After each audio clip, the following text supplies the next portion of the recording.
This video from Ukraine's Interior Ministry, and it shows a city on the country's northeastern border, about 2 hours' drive from Kharkiv.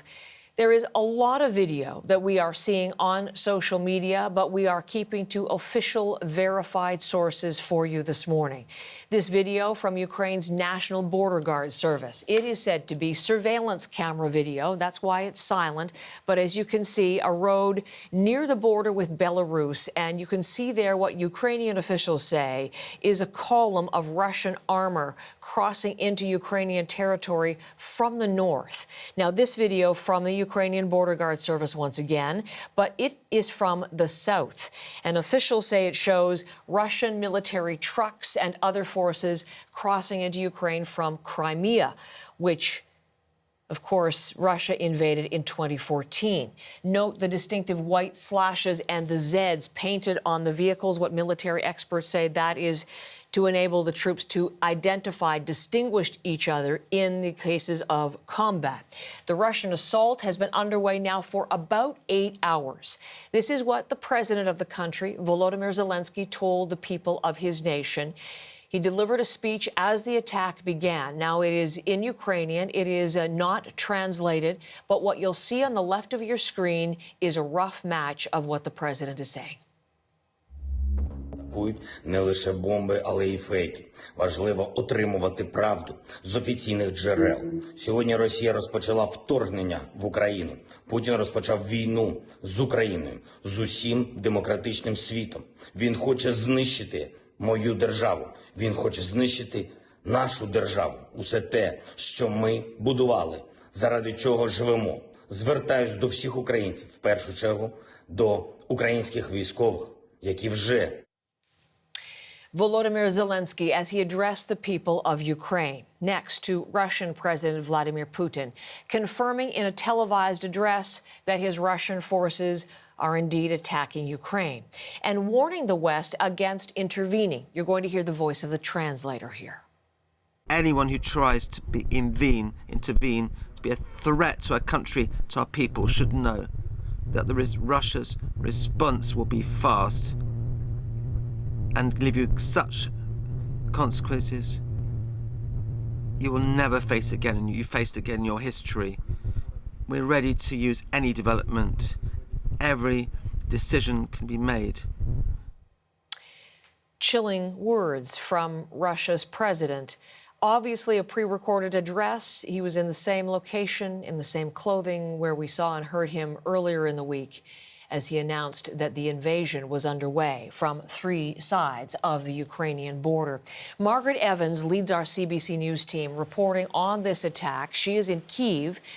We saw Margaret last hour, but as I mentioned, Margaret has been ordered into the underground area, the basement parking garage of her hotel. Margaret, why don't you explain the story, where you are and what has happened? Well, Heather, shortly after you and I were speaking, as you mentioned, I went back to the hotel to kind of warm up a little bit. And just in my room, we had an announcement over the loudspeaker saying it was not a drill. Everybody, please, go downstairs to the parking garage, which has been set up as kind of a shelter for the people in the hotel. It's not the first time that this happened. It happened when the shelling started we started to first hear explosions earlier in the morning. I wasn't down here at that time, but it's there's coffee. People are remaining calm. A lot of journalists, some people who are not, because people are on the move. So we've seen a lot of people coming to the hotel in recent days from the east, fearing, I think, an invasion and trying to move further west. And now we've seen a lot of people leaving as well. So there's this kind of flow of people coming through. Coming downstairs, we were simply told that they have had another warning of potential airstrike. So they will have heard the air sirens go off. Well, Margaret, I'm very glad to be speaking to you from a safe location. Obviously, that is the first and foremost our concern for you as we talk about this story. The attack now, as I mentioned, about 7 hours old. Can you bring us the details as you know them, as the artillery fire began and the tanks moved in. Tell us about the attack itself. Well, here in Kyiv, people started to hear a few thumps and thuds and bangs, and some coming from the main airport. Of course, we then started to hear about all of these different attacks across the country, and have since been told by the leadership here, President Zelensky often taking to video messages on Twitter, basically, and of course from the Ministry of the Interior as well, the Foreign Minister, they're saying that what is happening is that the Russian forces are deliberately targeting infrastructure, airports, that kind of thing, and border post troop gathering areas. And we've also heard, or they've said, that there are 3 different points of entry that they have been tracking the Russian troop movements into. We're not hearing here a lot about answering fire from the Ukrainians. I mean, we've heard air defense missiles and things like that, but we don't have a sense of what kind of resistance from Kyiv, in any case, is taking place, if any at all. The president has urged people to be calm, that he's imposed martial law. He's telling people to stay in place, not to try to move around, but people are quite panicky. Not everybody. Some people are saying, well, we're just going to sit and wait this out, and this is our land, and we're not going to leave it. That's such an important point. Our land and not going to leave it. Land that they voted overwhelmingly for, that independent nation, 1991. I'm wondering, as you have been speaking to them, Margaret, in this growing tense atmosphere when really it seemed like there would be some military invasion, what is your sense about what is at stake for the people of Ukraine and how they view the consequences of this for them? You know, I spoke yesterday with a reservist, a man in his 30s, who was a member of the Territorial Defense Forces who'd been called up. This happened as the country was preparing, and you got the sense that things were getting serious. And he talked about his role and his desire and what he thought this fight was about. And he said, I want people to know in the West that this is actually a fight about democracy. It's about the rule of law. This isn't a fight over land, even though, of course, people want to keep their land. It is their country. But he said this is about something bigger than that. This is about shared human values and civilization.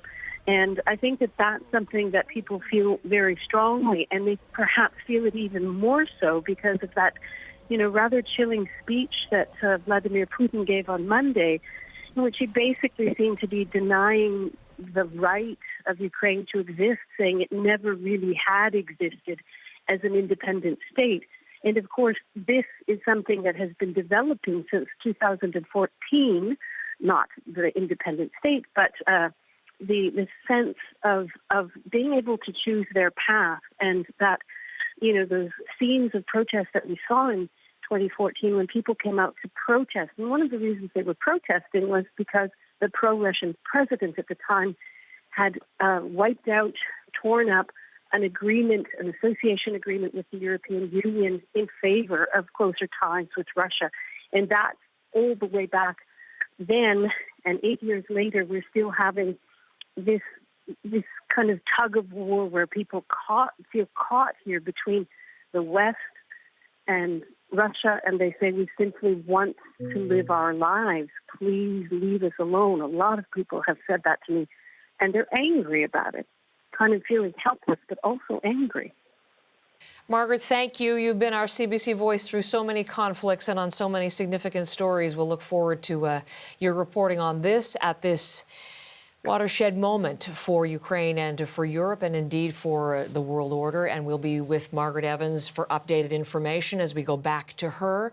Just to bring you up to date on a couple of things, as we bring in our Moscow correspondent, I can tell you that Ukraine's president cut diplomatic ties with Moscow, has declared martial law, as we look live at there, the Independence Square in Kyiv, which is the capital. We've been hearing some new statements from the Kremlin. I'm going to get to those, but let me bring in our Moscow correspondent, Briar Stewart, who's in Rostov-on-Don.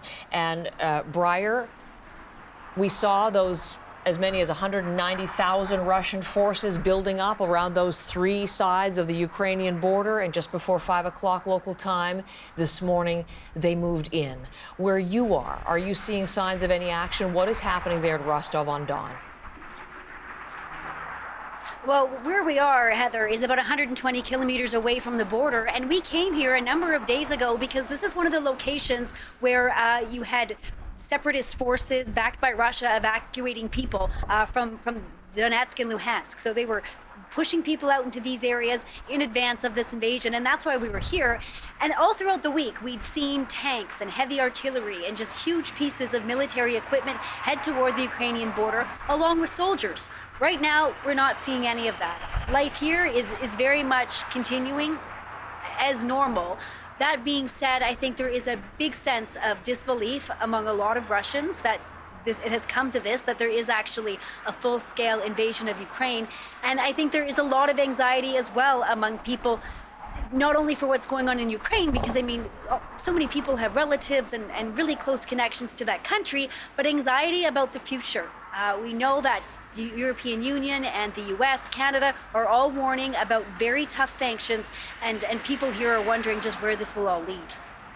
Well, let's talk about that a little bit, Briar, if we could. Just getting some statements out of the Kremlin. So again, this is Russian information, and we put it through that lens. But this is, according to the Kremlin, exactly what we were talking about last hour. This military operation is to pursue the two aims that Vladimir Putin has set out, which are the demilitarization and the denazification of Ukraine. That's an important thing to explain to people, I think, this attempt to portray Eastern Ukraine as a hotbed of neo-Nazism. So you can talk about that further, but that's part of the statement, that Putin will decide how long the military operation lasts based on its progress and on those two aims.